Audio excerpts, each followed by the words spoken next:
truc idiot.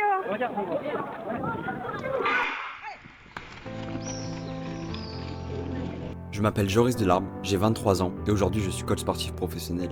Avant d'être coach, j'étais athlète. En 2020 et en 2024, j'ai connu les 2 meilleures saisons sportives de ma vie. En 2025, j'ai décidé de mettre cette partie de ma vie de côté pour me consacrer pleinement à ma société. Aujourd'hui, mon activité est stable, mais je me rends compte qu'il me manque quelque chose. L'athlète. Alors j'ai décidé de reprendre l'entraînement avec une seule question en tête, jusqu'où je suis encore capable d'aller. Bienvenue dans Encore Athlète.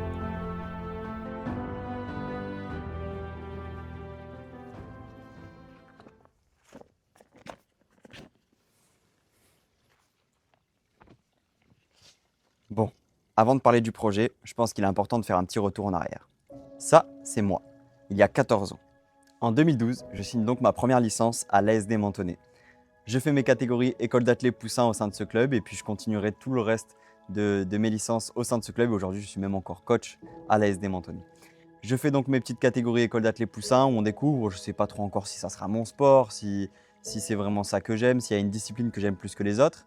Puis je me fais des copains là-bas, je commence à prendre vraiment du plaisir à l'athlétisme et notamment au demi-fond. Je commence à faire régulièrement des top 5, puis parfois des podiums, plutôt des 3e places. Après, je commence à être abonné à la 2e place et puis je commence à gagner des courses locales. Et donc à partir de minime, je me rends compte que vraiment le demi-fond, c'est ce que j'aime et encore plus que ça, c'est la compétition que j'aime. En minime, je fais mon premier podium départemental sur 1000 mètres.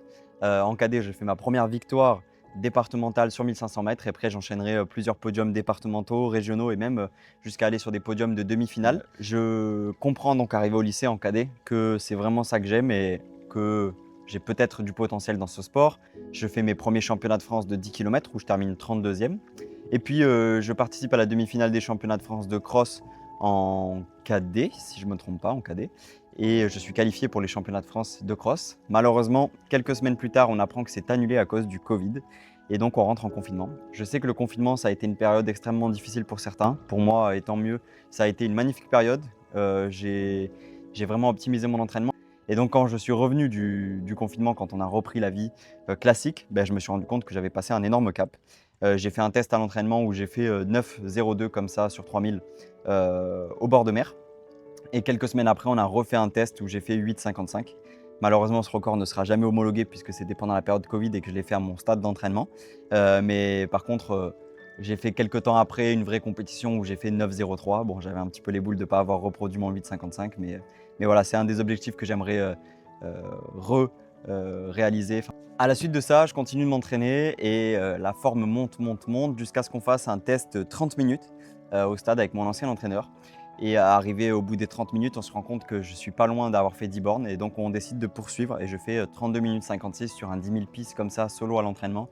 Donc pour moi, incroyable. Malheureusement, ce qui devait arriver arriva. Je m'entraînais peut-être un petit peu trop à cette période-là et du coup, j'ai fini par me blesser. La saison est chaotique, tout le reste de la saison, et arrive la fin de la saison où il y a une rupture assez difficile avec mon ancien entraîneur.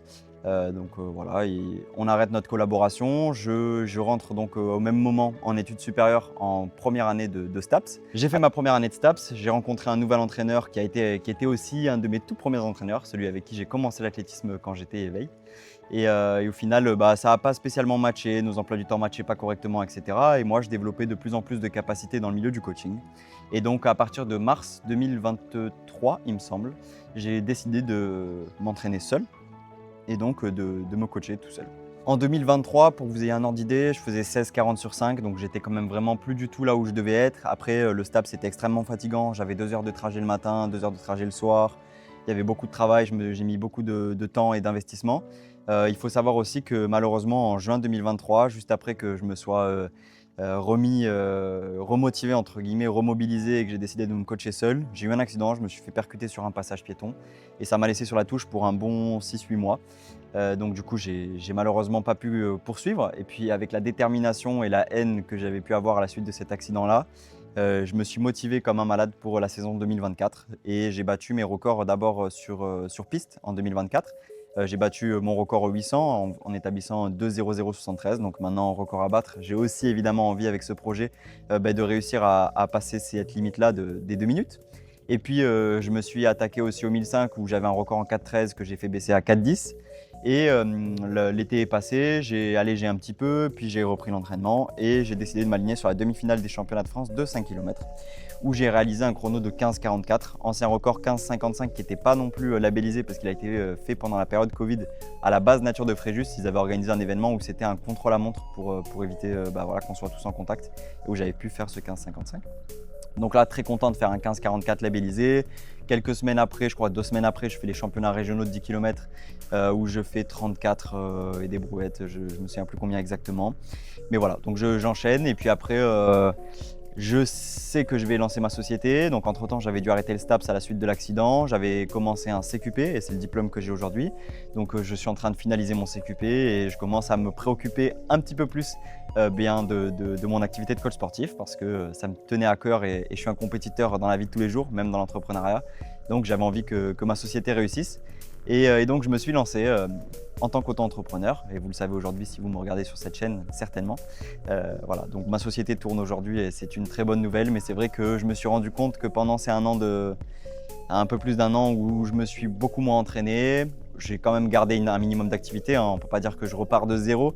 J'ai quand même continué à faire des séances, etc. Mais je me suis rendu compte que je m'étais un petit peu perdu et qu'une de mes raisons de vivre, c'était quand même mon sport et que je suis encore jeune et que je pense qu'il est encore temps de pouvoir continuer à s'entraîner et de pouvoir battre mes records.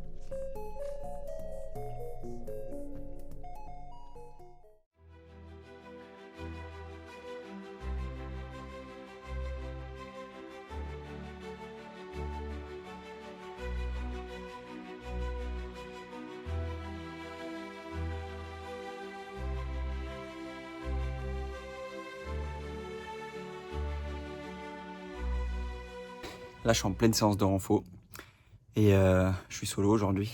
Et je me rends bien compte que j'ai grave perdu en renfo. Franchement, c'est flippant comment on perd vite. Vraiment en haut du corps, abdos, j'ai perdu tellement vite. Bas du corps, en vrai, ça passe, mais tout ce qui est haut du corps, abdos, genre pompe et tout, j'ai tellement régressé. Et abdos, n'en parlons pas, j'arrive pas à tenir 5 minutes en abdos. Vraiment, c'est dur. Mais bon, c'est en faisant que je vais progresser, il n'y a pas le choix. Mais du coup, je suis bien en âge. Aujourd'hui, j'ai fait le choix de rester à la maison. J'avais 50 minutes de footing de prévu normalement. Mais j'ai la chance d'avoir la clim à la maison et franchement, avec la chaleur qu'il fait en ce moment, j'ai préféré être un peu plus sage et faire sur du home trainer. Franchement, c'est plus facile. Donc j'ai un vélo d'appart Decat que j'avais acheté pendant le confinement, ou un peu après en tout cas, pour pouvoir me faire plaisir. Et donc franchement, c'est 1000 fois mieux comme ça. Où est-ce que j'en suis pour l'instant? Je suis à ma 7e semaine de reprise. Donc qu'est-ce que je peux en dire? Déjà, il fait chaud.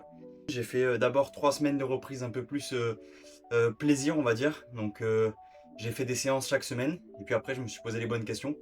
Et je me suis dit qu'il valait mieux que je reprenne progressivement, que j'étais coach et qu'il fallait pas que je fasse les mêmes erreurs que je déconseille à mes athlètes. Donc du coup, j'ai repris la base des bases par le footing, etc. Et donc, je vais vous laisser direct avec ma petite explication de coach pour que vous compreniez mieux comment j'ai calé mes premières semaines de reprise. D'après moi, l'entraînement, c'est comme une maison. On commence d'abord par faire les fondations avant de faire le toit. On va du plus général au plus spécifique. Je vous dis ça parce qu'évidemment, je suis en train de faire les fondations de ma préparation. Qu'est-ce qu'il y a au sein de mes fondations? Il y a du footing, principalement du footing lent. Alors c'est sûr, c'est pas rigolo. Ce matin, j'ai fait 55 minutes, il y avait des papis qui me doublaient. Bon, j'abuse, mais il y avait quand même des gens qui me doublaient et ça fout les boules, ça donne envie de courir plus vite. Mais il faut savoir rester sage.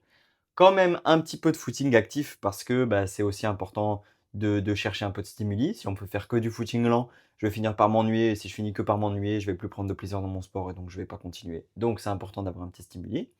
Beaucoup de renforcement musculaire. Donc moi sur ma semaine, ça représente 2 heures d'entraînement, 2 fois 1 heure, avec du cardio, du gainage, des abdos, du bas du corps, du dos, du haut du corps. Enfin voilà, plein de choses, parfois avec charge, parfois sans charge, avec des élastiques, au poids du corps. Enfin voilà, on peut faire plein de choses et c'est très important. Et je finirai par 10 à 25 minutes par semaine de préparation anti-blessure. Donc pour moi, c'est de la proprioception parce que j'ai déjà eu des entorses cheville, notamment cheville gauche. Et ça me fait toujours un petit peu des douleurs à la reprise, donc je le travaille d'autant plus. Après, même si vous n'avez pas eu d'entorse cheville, ça peut être très intéressant de le mettre dans vos préparations en guise de prépa anti-blessure parce que quand on fait du hors-stade, donc je pense plutôt au cross et au trail, on a tendance à avoir des appuis plutôt risqués. Donc c'est très bien de travailler là-dessus, mais ça peut être aussi d'autres exercices. En plus de ça, je vais bientôt rajouter du fractionné pour reprendre l'intensité, mais ça, vous le verrez dans le prochain épisode. Top!